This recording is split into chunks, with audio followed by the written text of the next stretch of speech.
જય મુરલીધર, જય દ્વારકાધીશ. તો મિત્રો આવી ગયું છે આપણે ટ્રેક્ટર ચવડા મારવા.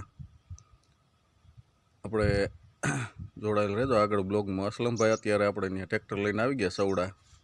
જોકે છે તો ભણજનું, અને લઈને આવ્યો છે એ આપણો દીકરો છે. તો શુભ શરૂઆત કરીએ છીએ આગળ. જોડાઈ લેજો આગળ બ્લોગમાં. આ રીતના ચવડા હાલશે આખા ખેતરમાં.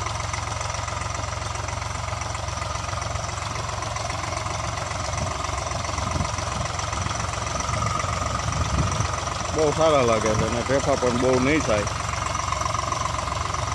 જોડાયેલ રહેજો. મોટા બ્લોકમાં તમને કાયદેસર જોવા મળશે. જય મુરલીધર. જો મિત્રો, હવે આપણે અસલમભાઈ ચડી ગયા છે ટ્રેક્ટર ઉપર. જોકે એક ઉથલ રાગે કરવામાં મૂકી હતી, તે તમને નથી બતાવ્યું. હવે રાગે થઈ ગયો તો બતાવી થઈ.